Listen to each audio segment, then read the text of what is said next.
মোদি কেন আমাদের বাংলাদেশে নিয়ে মাথা কামায়? এটা তো মামার বাড়ি না, ওটা আমরা আত্মীয় না, আমরা কিচ্ছুই না।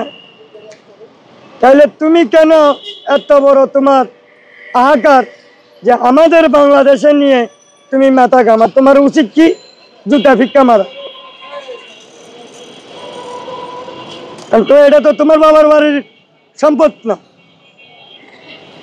তো অতএব তোমাদের দেশের যে ইন্ডিয়ান যেই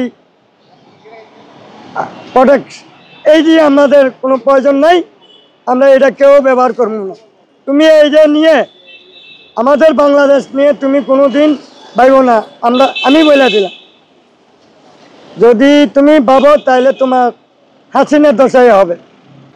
বিভিন্নতা যে বলছে সেই অবৈধ, কারণ সেটা যদি অবৈধ না হয় তাহলে সেই আরেকজন অবৈধ মানুষে কিভাবে বলে বৈধ? নো, এটা অসম্ভব। এটা তার সার্থকের জন্য সে এটা বলছে। চট্টগ্রাম, রংপুর সব দখল করতে চাই হঠাৎ করে? না, একবারে বললাম তার মামার বাড়ি না তো, এটা তাদের মামার বাড়ি না।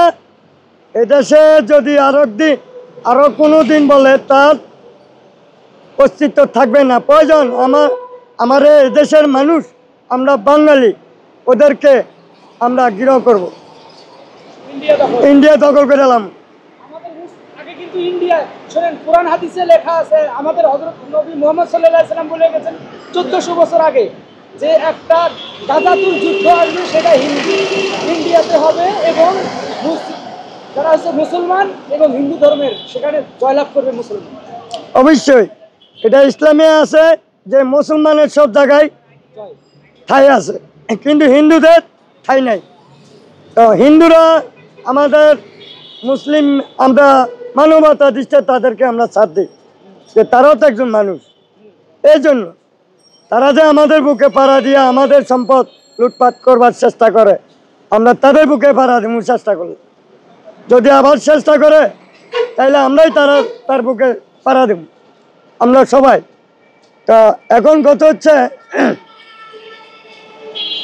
আজকে দেখেন এদেশের কল কারখানা, হ্যাঁ, আমি আসলে একটা ডেমরা থানা লতিপাউনি জুট মিলের ওয়ার্কার ছিলাম।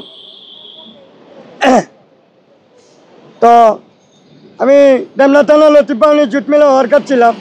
আমি দেখলাম টেকনাতে, তেঁতুলিয়া, রূপসাতে, পাতুরিয়া এসব জায়গার মানুষ প্রত্যেকের ঘরে ঘরে একজন করে চাকরি নিয়ে অবস্থান করছে।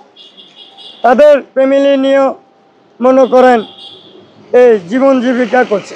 আজকে দেখেন এই সরকার আসা মিল, কারখানা, অফিস, আদালত, অনেক ক্ষেত্রে সবপূর্ণ ক্ষেত বিল চিনেন, জঙ্গল যে জায়গা গাড়াইছেন, এই জায়গা গাড়াগপ্পা ছিল, আমরা এই শহরের বাড়ির আমরা জানি।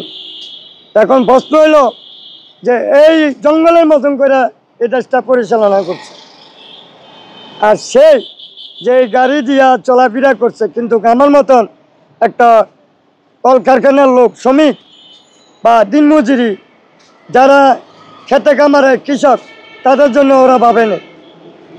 তারা বলছে কি, তারা জানছে কি যে আমারই বাবার বাড়ি, আমারই নানার বাড়ি, আমারই আবদার, এটাই হচ্ছে তাদের অধীন। এই জন্য আমরা 5 তারিখে ছাত্রদের দেশের সারা বাংলাদেশে টেকনাতে, তেঁতুলিয়া, পাতুরিয়ার রূপসা থেকে আমরা সবাই একযোগে তারা আমরা প্রথম করাইছি। না হয় এই হাসিনা